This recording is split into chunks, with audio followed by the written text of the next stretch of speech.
Hello, this is Paul Bowbrookins, and welcome back to How to Play Dwarf Fortress. This is part 19. In the last video we covered a whole lot of information, so let's actually do some stuff in this video. Let's go ahead and let the video run, let the game run, that is, and let's set up some walls and some defenses. See, these guys are going up and down and carrying stuff around, staying busy, but I want to go ahead and show you how to build walls and bridges and whatnot. Of course, building stuff is in the B menu, and to construct things like construction, it's capital C, so hold shift and hit C and you'll bring up this menu here. You can build walls this way, you can build floors to cover up, I mentioned a while back that I like to cover up all my dirt hallways with stone floors, so you can go ahead and do that. You can make floors, you can make ramps, and you can construct up and downstairs, upstairs, downstairs, and up/downstairs out of a material. When we first made our first stairway, we actually dug, using the designation, out of material that already existed to make our up and down stairways, but you can actually make them using materials that you have. You can use rock or whatnot, and actually construct them in the air. Like I can make an up stairway right here by doing this, making a 2x2, and then it will just go straight up in the air, and you can build up in the above ground world. But we're dwarfs and we like to delve deep into the world. I do end up, after I get my major fortifications, we build stairways for various reasons up above in above ground, but for the most part you'll be using the designation to dig underground for stairways. But on the outside we do want to have some walls, so let me go ahead and I'm going to remove the designation to chop down all these trees so I can chop down some other ones that I need, that are higher priority. See how they all turn from dark to light? So now I'm going to go up here and chop down some of these trees that they're going to be in the way of our construction. So let's see how quickly our carpenter, our wood guy, comes up here and starts chopping. In the meantime, we can go ahead and go into build, go into capital C for construction, and build a wall. Walls are one of the most effective ways to keep bad guys out of your fort. See, you can go up and down still here. I've changed the size of the wall using K and H. K makes it shorter, H makes it wider. You can also make it taller like this, but there's no way to access the middle of the wall, so usually you only want to have walls that are 1 or 2 tiles thick. 2 for various reasons, like having something to stand on above, things like that. But for the most part we'll just need a 1 thick wall, and I've got it 6 tiles wide right here. We'll go ahead and place it, and it gives you an option to choose any type of stone that you have, stone or any material really that you can make a wall out of. You could make it out of gold if you want to, but for now we're going to use quartzite. We have a decent amount of it, and it's not going to hurt us to use it.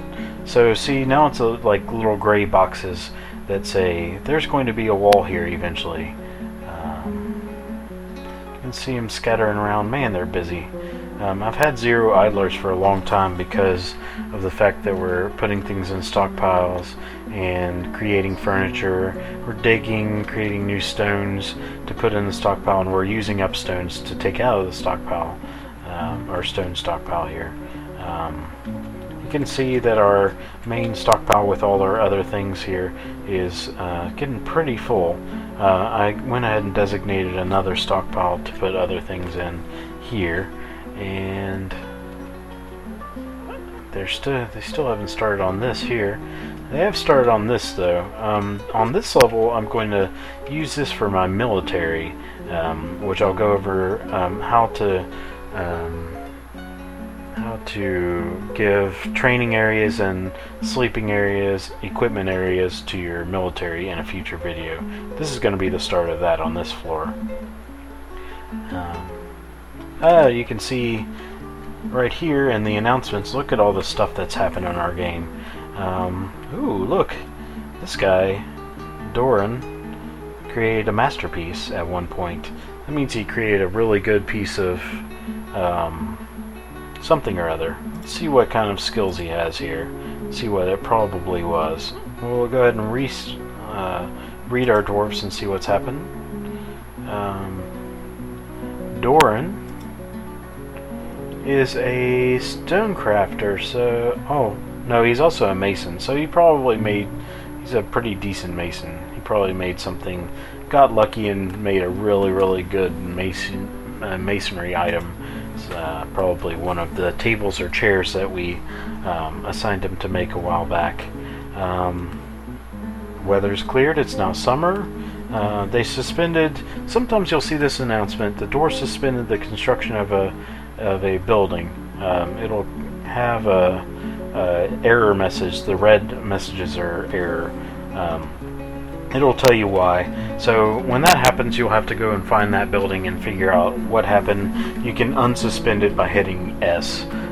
You'll see a red S in the construction area of the building, and you can unsuspend it and try again. Sometimes it's really stubborn and you have to just go ahead and destroy the building and rebuild it from scratch, which is not cool. But sometimes that'll happen, especially with walls that your dwarfs have trouble accessing. So, but this announcement, the stray yak bull has been slaughtered. That means the first one of our yaks, I guess it wasn't an ox after all, it was a yak that we brought with us, has been slaughtered for meat in the butchery, which is an automatic process if you assign them to be butchered. So. But yeah, our dwarfs are staying busy, and oh look, one of our mason dwarfs has come along and built 2 of these sections of wall. We're gonna go ahead and put a wall around almost entirely this stairway, so it's a little more protected, and we'll make the other one our entrance that we can access. This one will be basically access to maybe some water. I'll go ahead and make a little access to this pond here until we get underground water, but we're going to make this access to water and access to our trade depot right here. We'll need an entrance for the traders to come in and another entrance for us to come in, and we can seal those off with bridges, which I'm gonna go ahead. Have we chopped down any of these trees? No, not yet. Carpenter's staying busy, I guess. They are building this wall, though. I'll go ahead and make another wall on this side. We know that this side is going to be completely walled off. And we'll use some more quartzite. It won't hurt anything. It's the same color as dolomite, too, so if we want nice, fancy walls that are the same color, we have a whole lot of dolomite, so we can just use dolomite when we run out of quartzite. You see this guy's hauling a rock, and he put it right there where we told him to make a wall. Now I'll go ahead and show you how to make a bridge, because we're eventually going to build this wall. We're going to cut this off and build a bridge here going from this little area around the corner to our thing here. We're also going to build a bridge right here for access for the traders to come in. You need to make when you're dealing with the trade depot, you need the access to be at least 3 wide if you're outside of the ground. You need it to be at least 5 wide if you're going to be making your depot underground, so that the wagons that the traders bring in can fit. The wagons are 3 tiles wide, and they can fit through above ground pretty easily just with 3 wide, but if you go underground they want a extra spot on either side of them for some reason, so that I guess they're not claustrophobic maybe. Any bridges or entryways that you make that are going to have the traders using them are going to have to be 3 wide. So I'll show you how to make a bridge. You go into B, and then bridge is down here, it's G. So we're going to make a bridge, and you can use that strange menu UMKH to increase the size of the bridge. We're going to make it 3 wide and 3 long. And right here beside the bridge, it'll tell you what's going to happen if you connect a mechanism to it and a lever to it and pull that lever.